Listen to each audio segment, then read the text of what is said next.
Next up is Airbnb, and I'm delighted to have Gebbia join us, co-founder of Airbnb. Joe?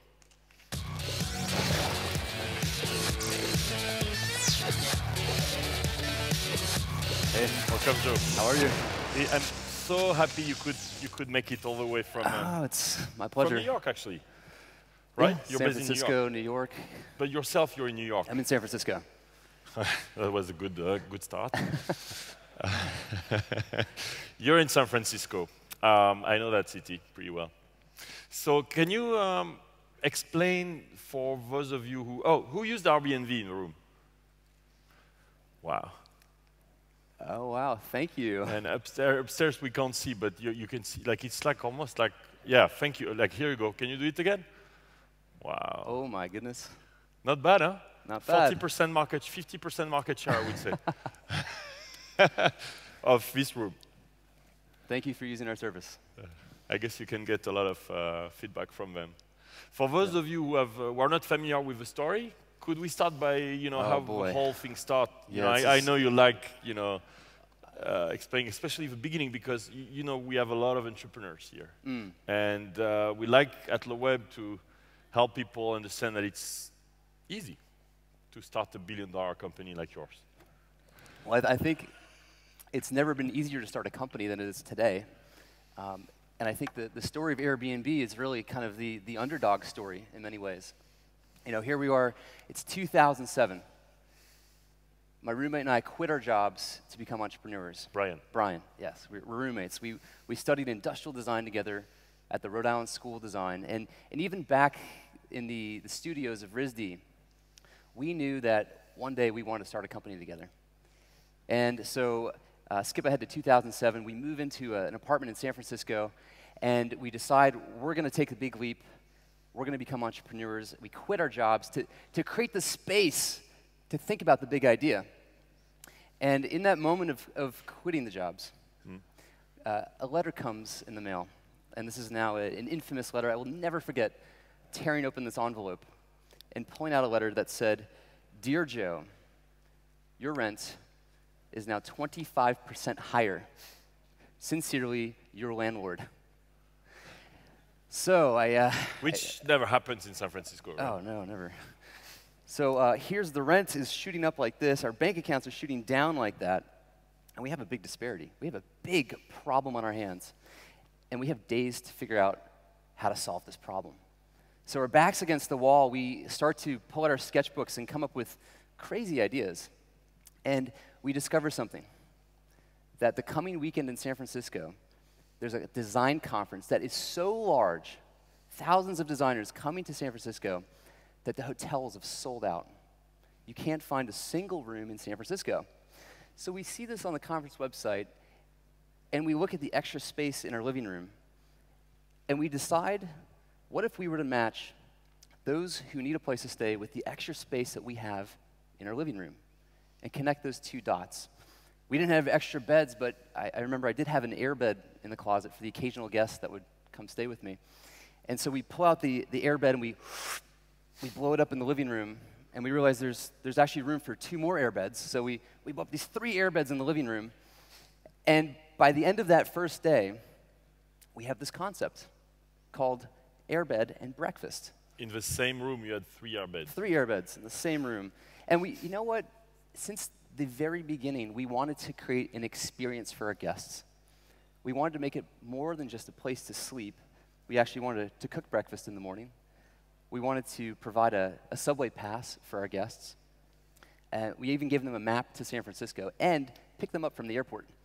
So this is like the kind of all-in experience. So you pick them up from the airport and you throw them in an airbed. That's kind of interesting.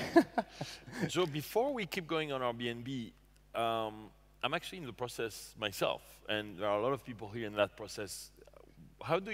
What's your advice? Can you give me advice on how you make yourself available for finding ideas like this? You found it in an amazing way. It became obvious, right?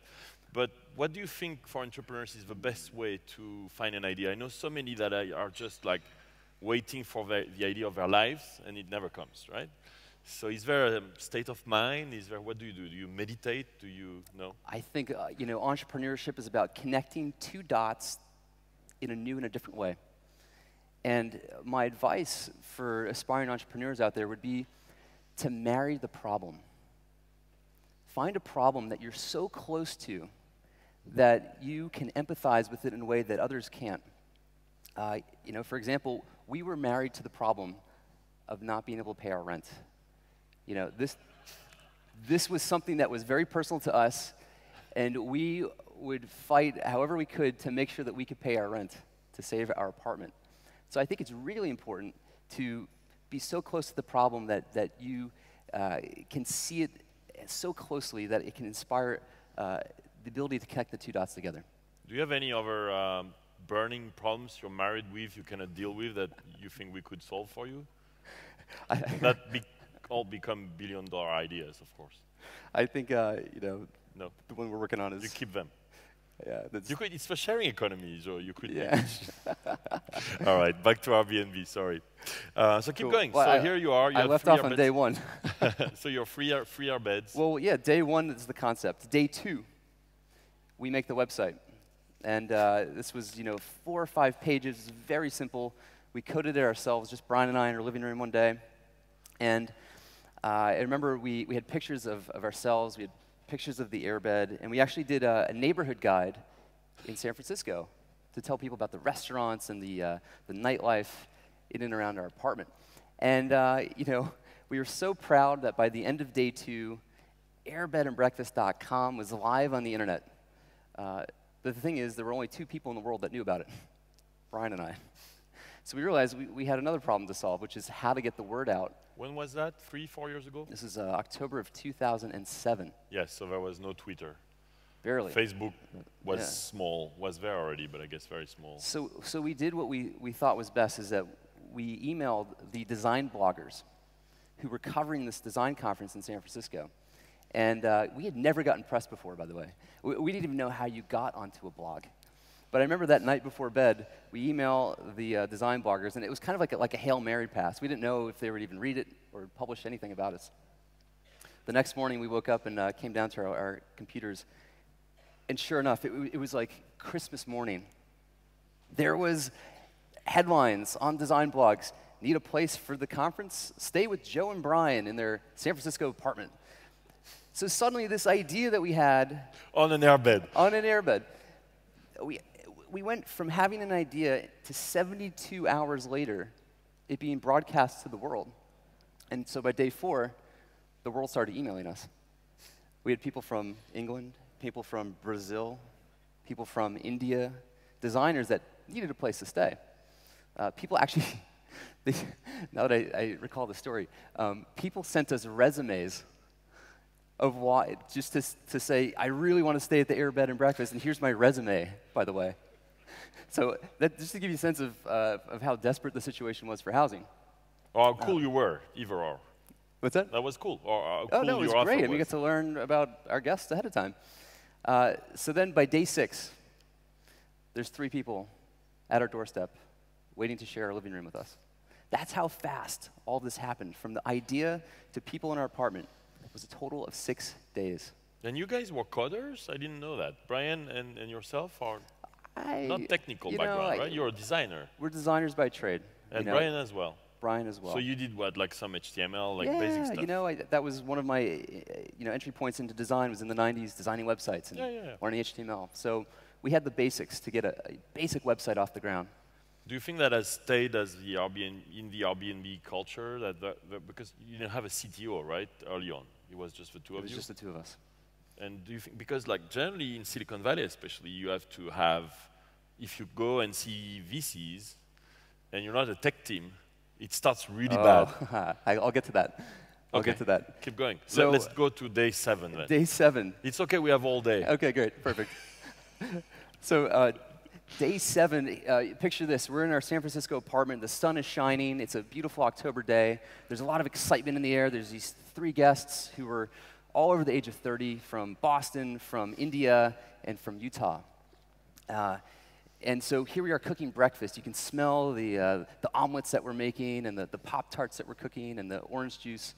And it turns into this incredible social experiment, right? We have these 3 guests staying in our apartment who entered as strangers, and to be honest with you, they left as friends. I mean, we had such an amazing time with our guests. We took them for burritos in the Mission District of San Francisco. We took them to the Golden Gate Bridge, to... that doesn't scale very well. Well, that wasn't the point. Oh, okay. The point was to save the apartment, and which we did. You know, we made close to $1,000 that one weekend, but something else happened that was more powerful than the money. It was this social experience that we had with these 3 guests. And just to give you a sense of the depth of connection that we had with them, 2 years later, the gentleman from India, his name is Amol, 2 years later, these envelopes arrive in the mail, and it's a strangely sized, it's really big, it's red kind of velvety kind of envelope with some very foreign postage on it. And I tear it open, and there's one for Brian, there's one for me, and I pull out an invitation to Amol's wedding 2 years later. So just to give you a sense of the scale of what that interaction was like. The connection with you guys, and I guess that stayed. Here he is inviting us to what may have been the most important event of his life. So fast forward to today. Well, so after that experience... Now you want to talk about day 8? About... Day by day, I mean, day by, sorry. yes, so day 22. Your team told me to interrupt you. Oh, good. Because we would just stay, you love the beginning so much. Well, it's the beginning because for any entrepreneur in the room, any entrepreneur watching, we started with nothing. And for any entrepreneur out there that has an idea for something, this is the story, the feedback I get from the story is that people start to realize, oh my God, I have nothing too, but I can start a company. I can solve a problem that creates a service for somebody that solves their problem. So I think that if there's any takeaway from this early kind of conception point, is that we literally had nothing. And if anything, we were about to lose something, our apartment.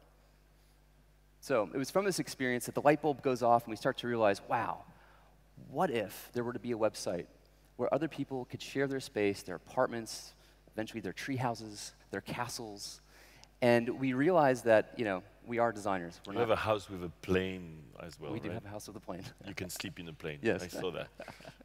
All these crazy types of spaces. We realized, you know, we are designers. We were not programmers. And in order to create a really robust platform, we would need great expertise. And so Brian asked me a question. He says, who's the best programmer that you know? And I think, well, actually, the guy that used to be my roommate before you moved in is named Nate. He went to Harvard. He's a computer scientist.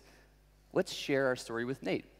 So we tell him about our 3 guests and the airbeds, and Nate's like, I love this. You guys are connecting online to offline. And Nate becomes the 3rd co-founder and the CTO. So we set off to create the next version of Airbnb. And at the time, you know, this is now 2008, there's another event coming up with a very big housing problem. Every year in Austin, Texas, there's a technology conference called South by Southwest. And every year, the same thing happens. Traditional accommodations sell out. People are left without a place to stay.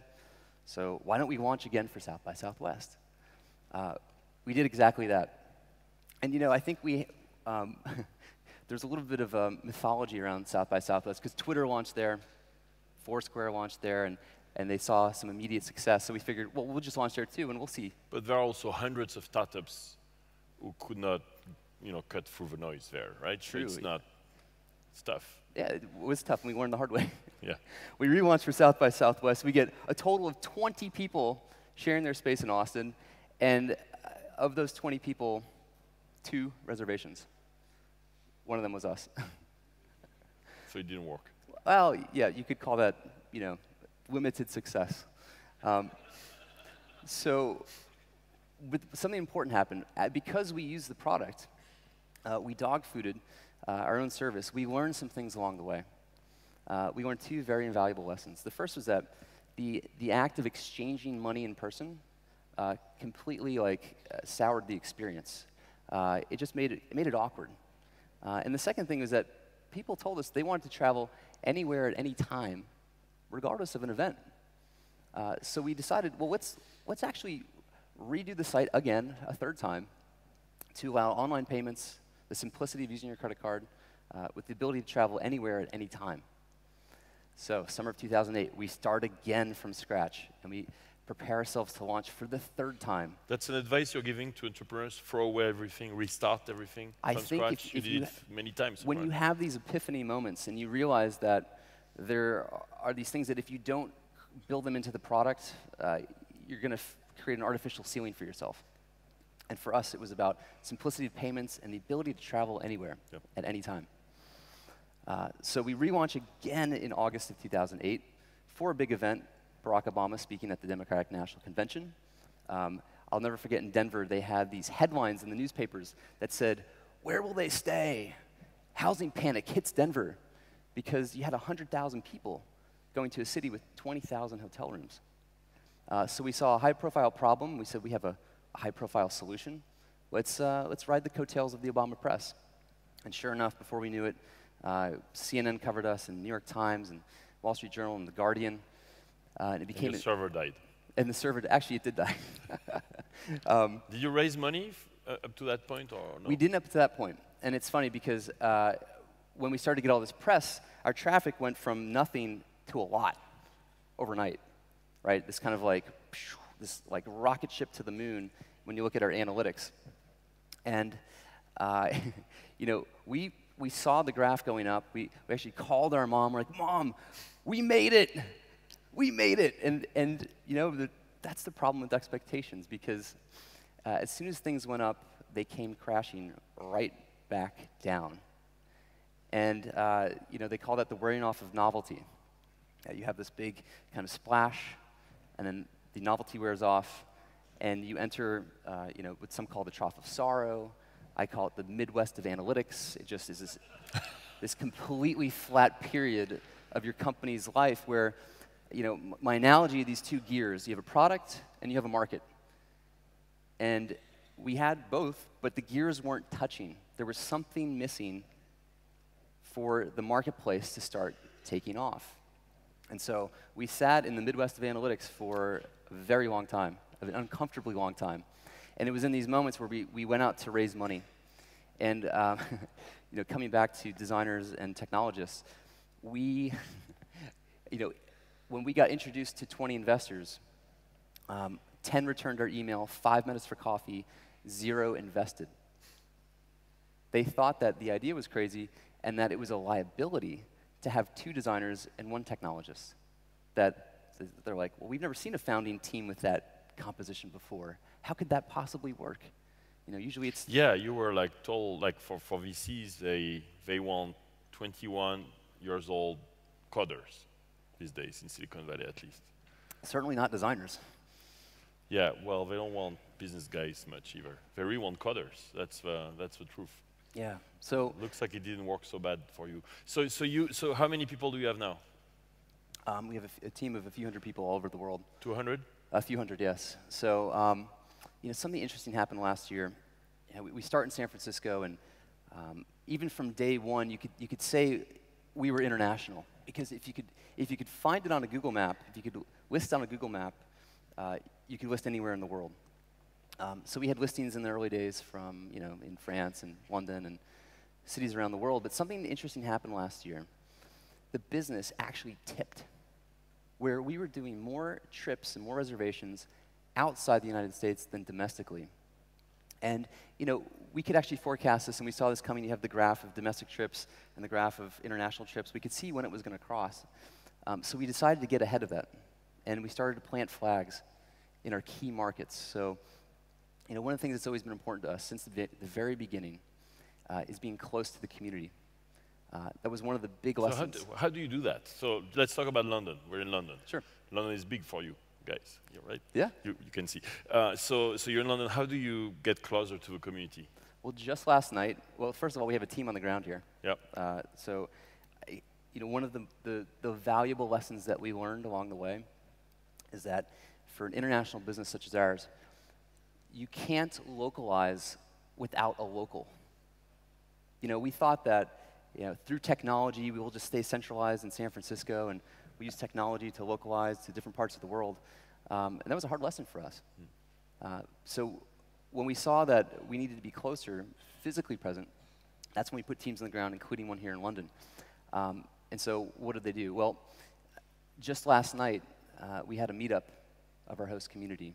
We had 90 of our top hosts get together with our community team to share with each other their stories, their tips on how to be a great host, how to provide great hospitality to each other. And what you find are that these friendships form, and people start to help each other out. They send each other business. So we do these meetups and these in-person gatherings all over the world. And you can trace that back to the origins when we used to travel around the United States, Brian and I, meeting our hosts, meeting our community face to face, even when the community was about 20 people. Joe, I have to address this, but there are some cases where it's not legal, that you cannot just sub-rent, right? Your rent documents say you cannot sub-rent, and there is a lot of stories about people still doing it. How do you address that? What do you do with this? You ignore it? You keep going?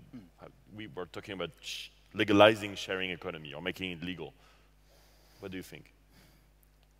When the car was introduced in 1908, people could experience a brand new way to travel that was more efficient than a horse and a buggy. And the automobile manufacturers had to modify their design in the early days of the car.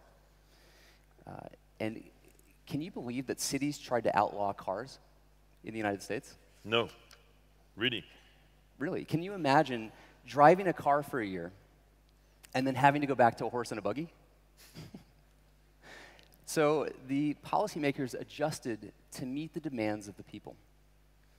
And what people demand are what policies serve. We believe it's time for our invention. And it appears that the world agrees, given that we're in 40,000 cities and 192 countries. So it's a temporary issue. When do you go public? It would be a misuse of our time to even put any thought into that right now. Oh, really? We have a community to grow and care for. So there's so much that we have left to do before we even think about that. What's your revenue? What's our revenue? Yeah. Well, I can tell you the revenue model. No, I meant the numbers. Oh, we don't talk about that either. I'm just asking. Well, we don't talk about that. But you have 200 people. We have a few hundred people, yes. And like the whole volume of people renting places, like the overall industry. How big are you compared to? That's an easy one. Help me on this one, Joe, please. How big are you compared to the hotel industry? Because people say you're the biggest challenge to the whole hotel industry. Yeah, I think that's a You're huge... competing with them. Gosh, I think that's a huge misconception. If you have a pie chart of all the available accommodations in a city, it's not like we're taking a slice out of the pie. We're taking the pie and we're making the pie bigger, right? So a great example is London last summer. The Olympics come to the city. Accommodations, traditional accommodations sell out. So Airbnb was able to help London expand its supply of places to stay to accommodate more world visitors to come experience the Olympics in London. And that happens, it's going to happen in Brazil for the World Cup and the Olympics. Any major event that comes to a city, Airbnb can allow it to expand temporarily. But that's when you need to expand. But like, for example, right now in London, there is no shortage, I guess. You can find hotel rooms. So then you compete. I'll tell you another difference. In that case, you compete. Well, I'll tell you why we don't compete. And that's because the use cases are somewhat different, right? I think traditional accommodations do a wonderful job for business travel. Right now, that's only 10% of the business that we do. We're predominantly, vacations and not business travel. So that's a huge growth potential for you. It is a potential for us. The other thing is that the stays on Airbnb tend to be longer. So if you're traveling to a city, whether you're a freelancer or you're going on an assignment for your company and you need to stay in a place for a month, 2 months, traditional accommodations aren't necessarily the best option for that, but you can rent a home, of course, for these longer stays that we're seeing. And actually, sublets, weeks and months in terms of the length of the stay are one of the fastest growing segments for us. So you are not competing with the hotel industry. You are a few hundred employees, growing like I published the thanks for the graph by the way you gave it to me. So that like amazing growth.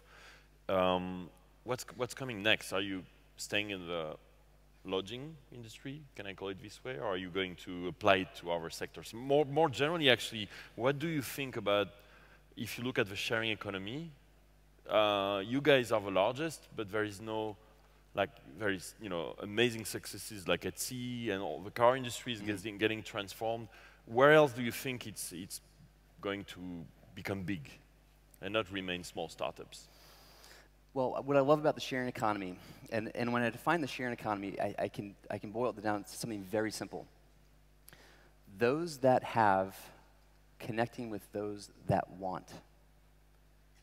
Those that have connect with those that want. Right? The sharing economy is about making use of any idle resource that's out there. Okay, so Groupon is one of those. If you think about Groupon, is I have an empty seat in a restaurant, an empty table, or an empty seat, an empty slot at a hairdresser, which I need. I go there very often. And you discount it. That was their model, right? So it's exactly what you're saying. Yeah. Yet, I would imagine it between two people.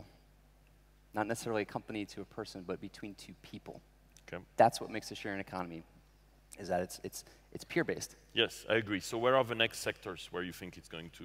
Oh, I cars, think, obvious. Yeah, I just happening. Think about any idle resource that's out there. Well, no, think power drills are not a good example because it's too cheap, right? So you don't. Anything that has a lot of idle time but is not expensive enough doesn't really make sense. You're not gonna borrow a stair or. Well, maybe I should ask you what you're working on. I'm trying to find my next business yes. in this conversation. Okay. Is that obvious?